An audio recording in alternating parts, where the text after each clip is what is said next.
স্টুডেন্টরা কিছুই করছে না, শান্তিপূর্ণভাবে আন্দোলন করছে। সেখান থেকে তাদেরকে যাকে পাচ্ছে, যাকে যেরকম পছন্দ হচ্ছে, মনে হচ্ছে যেন খাবারের বুফে, এই স্টুডেন্টকে আমার পছন্দ হয়েছে, একে আমি তুলে নিয়ে চলে যাচ্ছি।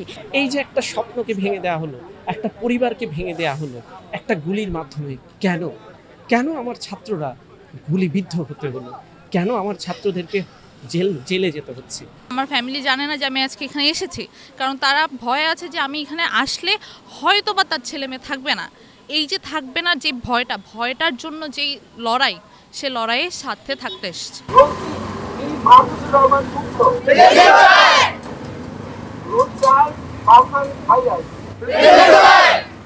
সাম্প্রতিক বৈষম্য বিরোধী ছাত্র আন্দোলনে নিহতদের প্রতি শোক এবং আটক ছাত্রছাত্রীদের মুক্তির দাবিতে অনুষ্ঠিত হয়েছে ঐক্যবদ্ধ বিতার্কিক পরিবারের উদ্যোগে বিতার্কিক সমাবেশ।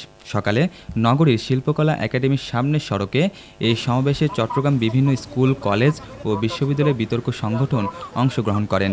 আমাদের যে বৈষম্যবিরোধী ছাত্র আন্দোলন আছে, তাদের যে 9টা দাবি, তার সাথে সংহতি জানাচ্ছি। এবং আমাদের এখন পর্যন্ত যতগুলো ছাত্রকে হত্যা করা হয়েছে এবং যতগুলো গুলি চলেছে, তাদের প্রত্যেকটার বিচার, সঠিক বিচার চাই। বর্তমান পরিস্থিতি অনুযায়ী আমরা দেখি যে আপনারা যদি স্পেসিফিকলি বিতার্কিক সমাজের কথা বলেন, সবচেয়ে সচেতন গোষ্ঠীকে আমরা বিতার্কিক সমাজের মধ্যে ধরি। তো আমরা শুরু থেকে দেখতে পাচ্ছি যে আন্দোলনকে ভিন্ন পথে পরিচালিত করার একটা চেষ্টা করা হচ্ছে, বা যেখানে আমার ভাই বন্ধুরা আহত হচ্ছে প্রতিনিয়ত এবং তাদেরকে বিভিন্ন মিথ্যা মামলায় ফাঁসানো হচ্ছে। একই সাথে আমাদের শিক্ষকদের উপরে আঘাত করা হচ্ছে। আমরা এই বিষয়গুলোর প্রতিকার চাই। আমরা চাই যে সুষ্ঠুভাবে জিনিসগুলো তদন্ত করা হোক এবং একই সাথে আমাদের যে দাবি, আমাদের যে 9 দফা দাবি, এটাকে পরিপূর্ণভাবে যৌক্তিকভাবে বাস্তবায়ন করা হোক। বিতার্কিকেরা কি চায়? বিতার্কিকেরা যুক্তির পথে থাকে সবসময়। বিতার্কিকেরা চায় ন্যায়সঙ্গতা, এবং আমরা তাই ন্যায়ের বিচার চাইতে এসেছি। আমরা চাই না আর কোনো ছেলে মেয়ে মারা যাক, আর কোনো বাবা মা মর্গে গিয়ে প্রথমে ছেলে মেয়েদের লাশ খুঁজুক। আমরা বিতার্কিক, আমরা সবসময় বিতর্কের মঞ্চে থাকতে চাই, যুক্তির কথা বলতে চাই। সেই জায়গায় যদি আমাদের বাক স্বাধীনতা কেড়ে নেওয়া হয়, আমাদের যদি রাজপথে দাঁড়াতে হয়, এই রাজপথে দাঁড়িয়ে রোধের মধ্যে আমাদের কথা বলা কখনো শোভা পায় না। আমরা চাই খুব তাড়াতাড়ি দেশে শান্তি ফিরে আসুক, আমাদের প্রত্যেকটা শিক্ষার্থীর যে নিপীড়িত হয়েছে সেটির সুষ্ঠু বিচার হোক। আজকের উদ্যোগটা খুবই সিম্বল। আমরা প্রথম থেকে আসলে যে সমান অধিকারের কথা বলছিলাম, যে মেধার ভিত্তিতে আমাদের যে বাস্তবায়নটা, যে মেধার ভিত্তিতে প্রত্যেকটা শিক্ষাগত জায়গায় কিংবা প্রত্যেকটা চাকরিস্থলের জায়গায় দেশের যে সর্বোচ্চের যে আসনটা আছে, যেখানে আসলে রাষ্ট্র কাঠামোকে পরিচালনা করা হয়, সেই জায়গায় ন্যায্য মেধার ভিত্তিতে যেন আসলে প্রত্যেকটা যাচাই বাছাই করা হয়। ঠিক সেই জায়গা থেকে শুরু করে আজকে যে এই মুহূর্তে আসলে আমাদের নিরাপত্তাটা অনেক বেশি পরিমাণে সংকটের মুখে দিয়ে দাঁড়াইছে, আমরা সেই নিরাপত্তার দাবিটা নিয়ে আসলে আমাদের এই জায়গায় আজকে আসা। এই যে বর্তমানে যে আমরা আন্দোলনটা করছি, এই আন্দোলনটা হওয়ার পেছনের কারণ এটাই যে সাধারণ শিক্ষার্থী যারা কিনা কোনো কিছুর সাথে জড়িত না, যারা কিনা একটা যৌক্তিক আন্দোলন করেছিল, তাদের সাথে যে হয়রানিটা করা হচ্ছে, তাদেরকে যে নির্যাতনের মধ্য দিয়ে যেতে হচ্ছে, তাদের অধিকার আদায়ের আন্দোলন। আমরা এখানে সেই সংহতি জানাতে এসেছি। সমাবেশে বিভিন্ন বিশ্ববিদ্যালয়ের শিক্ষক, ছাত্রছাত্রীরা বলেন, বৈষম্য বিরোধী ছাত্র আন্দোলনকে কেন্দ্র করে সারা দেশের ছাত্র জনতার উপর হত্যা, গণগ্রেফতার, হামলা, মামলা দেওয়া হচ্ছে। এটা কোনোভাবেই মেনে নেওয়া যায় না। অবিলম্বে সকল ছাত্রছাত্রীদের মুক্তি দিতে হবে, হত্যার সাথে জড়িত ব্যক্তিদের আইনের আওতায় আনতে হবে, সহিংসতা বন্ধ করার মাধ্যমে শান্তিপূর্ণ পরিবেশ সৃষ্টির আহ্বান জানান বক্তারা। বিশ্বের মধ্যে কিংবা এশিয়ার মধ্যে বাংলাদেশ কিন্তু শিক্ষিত বেকারের মধ্যে অনেক বেশি উপরের শ্রেণীতে আছে। আমাদের দেশে 30 লক্ষের উপর অধিক শিক্ষিত বেকার পড়ে আছে। আমাদের শিক্ষার্থীরা যারা বেকার যুবকরা আছে, তারা কিন্তু সরকারকে বলেনি তাদেরকে একটা চাকরি দেওয়ার জন্য, তারা বলেনি তাদের ঘরে ঘরে অন্তত একজন করে সরকারি চাকরি দেওয়ার জন্য। তারা শুধু বলেছে তাদের লেভেল প্লেইং যে ফিল্ডে আছে, তাদেরকে সমানভাবে যেন সুযোগ দেওয়া হয়। মুক্তিযুদ্ধদের প্রতি কারো কোনো আক্রোশ ছিল না, শুধুমাত্র যেই তাদের নাতিপুতিরা যে কোটাটা পাচ্ছে, সেটাকে সংস্কারের একটা যৌক্তিক একটা দাবি তাদের কাছে ছিল, সেটাকে সংস্কার করার জন্য সরকার সেই বিষয়টাকে বুঝতে অনেক দেরি করে ফেলেছে, এবং এই দেরি করার মাধ্যমে তারা যেটা করেছে, অনেকগুলো প্রাণ নিয়ে ফেলেছে। আজকে এই প্রাণগুলোর দায়ভার কে নেবে? এতগুলো শিক্ষার্থী আজকে মাঠে আসছে, তারা আজকে আন্দোলন করছে, তারা আজকে সংহতি প্রকাশ করছে, প্রতিবাদ করছে। কারো তো উদ্দেশ্য ছিল না রাস্তায় আসার জন্য। আমরা সবাই চেয়েছিলাম আমাদের শিক্ষাঙ্গনে থাকার জন্য, আমাদের শিক্ষার্থীদের সাথে থাকার জন্য। আজকে চট্টগ্রামের যত বিতর্ক সংগঠন আছে, স্কুল, কলেজ এবং বিশ্ববিদ্যালয় পর্যায়ে সকল বিতর্ক সংগঠনকে সাথে নিয়ে আমরা এই আয়োজনটি করেছি। এই আয়োজনে আমরা এই বিষয়টা জানার চেষ্টা করেছি, আরেকটি মৃত্যু আমাদের কাম্য নয়। আমরা আরেকটি গণগ্রেফতার চাই না। রাতের বেলায় ঠকঠক করে তারা কারো ঘরের সামনে গিয়ে কোনো শিক্ষার্থী, কোনো ছাত্র আছে কিনা জিজ্ঞেস করে তাকে থানায় নিয়ে যাওয়া হোক, তাকে ডিবি অফিসে নিয়ে যাওয়া হোক, এই বিষয়টা আমরা চাই না। আমরা চাই তার একটা সুষ্ঠু সমাধান হোক, কোনো মৃত্যু যেন আর না হয়, আরেকটি রাইফেল থেকে যেন একটি বুলেট বের না হয়, এবং শিক্ষার্থীদের সাথে প্রয়োজনে সুষ্ঠুভাবে যেভাবে সম্ভব তাদের সাথে আলোচনা করে এই বিষয়টি সুরাহা করার মাধ্যমে দেশে যে স্থিতিশীল একটা পরিবেশ আগে বজায় ছিল, সেই পরিবেশে যেন চলে আসে। নীতি নির্ধারণের পর্যায়ে যারা আছেন, অবশ্যই তাদেরকে এই দায়টি নিতে হবে। এই দায়িত্বটুকুন তাদেরকে নিতে হবে, সেটা ক্ষমার মাধ্যমে হোক, আলোচনার মাধ্যমে হোক, দায় স্বীকারের মাধ্যমে হোক। সবচেয়ে বড় কথা হচ্ছে আমরা নাগরিক, সুতরাং নাগরিক হিসেবে আমাদের একটা সচেতন নাগরিক হিসেবে দায়িত্ব রয়েছে, কারণ আমরা মনে করি এখন যে আন্দোলনটা চলছে বা বহুদিন ধরে চলেছে সেটা এখন গণঅভ্যুত্থানে পরিণত হয়েছে। সর্বসাধারণ পেশার জনগণ যেভাবে অংশগ্রহণ করছে আমরাও সেভাবে অংশগ্রহণ করেছি আজকে শিক্ষক হিসেবে।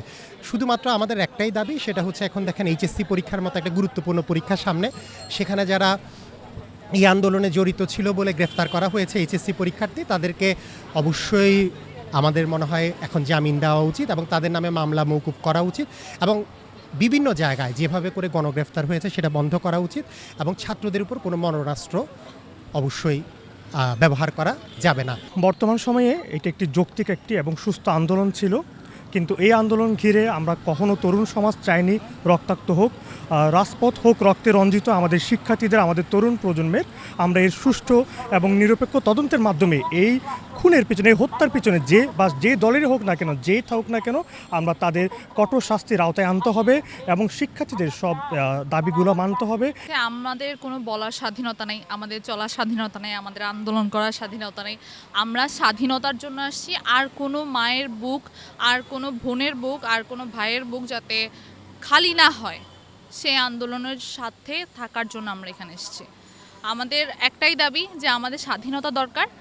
আমাদের মাদের যে আর্তনাদ, আমাদের বাবাদের যে কষ্ট, তারা রাস্তায় ঘুরছে, তাদের ছেলেদেরকে জেলে নিয়ে যাওয়া হচ্ছে, মেয়েদেরকে জেলে নিয়ে যাচ্ছে।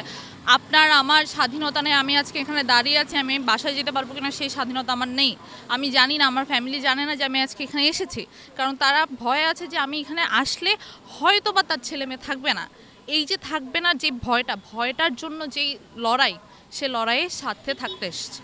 সমাবেশে চট্টগ্রাম বিশ্ববিদ্যালয়ের শিক্ষক ডক্টর আদনান মান্নান, চট্টগ্রাম প্রকৌশল ও প্রযুক্তি বিশ্ববিদ্যালয়ের শিক্ষক উজ্জ্বল কুমার দে, প্রিমিয়ার বিশ্ববিদ্যালয়ের শিক্ষক ডক্টর মিনহাজ হোসেন, সাউদার্ন বিশ্ববিদ্যালয়ের শিক্ষক জাহিদুল ইসলাম, দৃষ্টির চট্টগ্রামের সহ সভাপতি মুজিবুর রহমান, সাবের শাহ ও যুগ্ম সম্পাদক কাজী আরফাত বক্তব্য রাখেন।